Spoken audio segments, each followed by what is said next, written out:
Shalom sobat-sobat yang dikasihi Tuhan, ada kabar sukacita yang hendak saya sampaikan kepada Anda semuanya. Sobat-sobat yang dikasihi Tuhan, saya masih ingat pengalaman rohani saya pada saat saya masih frater tingkat 2, kami tidak punya uang sama sekali. Uang saku kami cuma 50.000, sedangkan dari Pineleng ke Manado itu cukup memakan biaya. Maka itu saya lebih banyak dan memutuskan untuk tinggal di Biara, karena meskipun dalam 1 minggu, hari Rabu itu adalah jam ambulasi, jam kami jalan-jalan, dari setelah makan siang sampai jam 6 sore kami bebas jalan-jalan kemanapun, dan jam 6 harus kembali ke Biara. Setiap Rabu dipersilakan para frater untuk jalan-jalan, untuk refreshing, membeli barang apa yang diperlukan. Tetapi karena situasi ekonomi yang seperti saya katakan, kami tidak punya uang saku kami cuma 50.000 setiap bulan. Jadi kami berjuang untuk hemat, dan saya memutuskan untuk lebih banyak tinggal di dalam Biara daripada jalan-jalan ke kota Manado.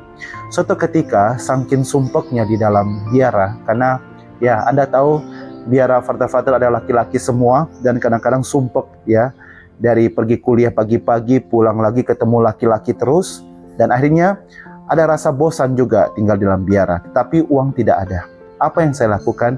Saya pergi ke kapel dan saya bercerita kepada Tuhan Yesus melalui sakramen Maha Kudus. Saya katakan, Tuhan, suka sekali mau jalan-jalan tetapi tidak ada uang. Setelah itu saya keluar dari kapel. Saya juga tidak buat tanda salib, saya tidak juga berdoa resmi, saya cuma mengatakan, Tuhan, saya ini suka jalan-jalan, sudah bosan di Biara, tapi saya tidak ada uang, Tuhan. Setelah itu saya pergi meninggalkan kapel itu. Dan apa yang terjadi? Kira-kira mungkin 2 atau 3 hari kemudian ada tabisan di kota Manado. Dan seperti biasa, ketika ada tabisan di kota Manado, kami para frater harus pakai jubah dan pergi, yang diurus transportasinya oleh humas, dan kami pergi ke kota Manado dengan angkot, dengan beberapa angkot menuju ke kota Manado di Katedral Manado. Nah, setelah ikut perayaan Ekaristi, saya entah kenapa ketemu dengan orang tua angkat saya, orang Manado juga. Dia memanggil saya, frater sini. Saya panggil dia Mami. Mami bagaimana? Ini ada uang saku, ada uang 20.000. Waduh, saya senangnya luar biasa. Sobat-sobat yang dikasihi Tuhan, ketika kita mengalami masalah, curhatlah seperti seorang anak kecil kepada seorang bapak. Saya pernah mengatakan dalam diri saya, Papa saya sudah meninggal ya Tuhan, dan sekarang Engkau adalah menjadi Bapak saya ya Tuhan Yesus. Engkau adalah Bapak saya saat ini. Jadi apapun yang saya pergumulkan, saya ceritakan kepada Tuhan Yesus. Dan puji Tuhan, sampai saat ini ketika saya menjadi seorang imam sekalipun, saya masuk di paroki Bunda Hati Kudus Cooper, bukan paroki yang kaya. Ada banyak kelemahan, ada banyak kekurangan, kesulitan dana, tetapi saya seringkali curhat kepada Bapa saya, itu Tuhan Yesus. Saya cerita, dan puji Tuhan, saat ini kami hendak menyelesaikan taman doa Bunda Maria Ratu Surga, dan saya percaya Bapa kita, yaitu Tuhan Yesus Kristus yang ada di surga, Dia mendengarkan segala keluhan kita, seperti seorang anak kecil yang mengadu kepada seorang bapaknya. Dan ini sungguh saya alami, sobat-sobat yang dikasihi Tuhan.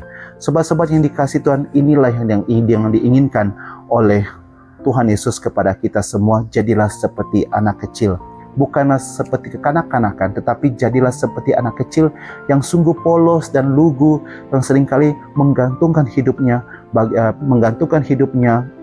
kepada bapaknya atau kepada ibunya. Dan kita diminta menjadi anak kecil itu dalam relasi apapun, ketika kita berteman, tidak mencari pangkat, tidak mencari golongan atau suku. Karena anak-anak kecil ketika mereka bermain, mereka tidak mementingkan kamu agama Islam, kamu agama Katolik, kamu agama Protestan, Hindu, Konghucu, Buddha. Kita bermain dengan penuh dengan sukacita. Itulah anak-anak kecil. Dan anak kecil juga ketika bermain, mereka juga tidak pernah berusaha mengintimidasi, menganggap diri ini yang paling besar, jadi kamu harus menghormati saya atau tidak. Dan inilah yang diinginkan oleh Tuhan Yesus. Kita seperti anak kecil yang sungguh berteman, polos melayani, tanpa memandang status, tanpa memandang golongan, tanpa memandang agama apapun. Kita sungguh melayani tulus dari hati kita yang paling tulus, yaitu paling polos dan paling murni dalam hati kita.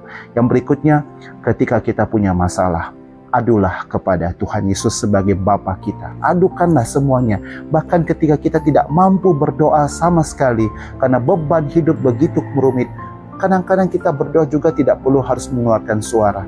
Kita pergi ke gereja, kita memandang tabernakel saja. Biarkan Tuhan yang melihat hatimu. Sobat-sobat yang dikasihi Tuhan, jadilah seperti anak kecil. Engkau ada masalah, engkau ada pergumulan, engkau ada kesulitan, engkau ada sakit penyakit, datanglah, adukan itu semua kepada Tuhan Yesus.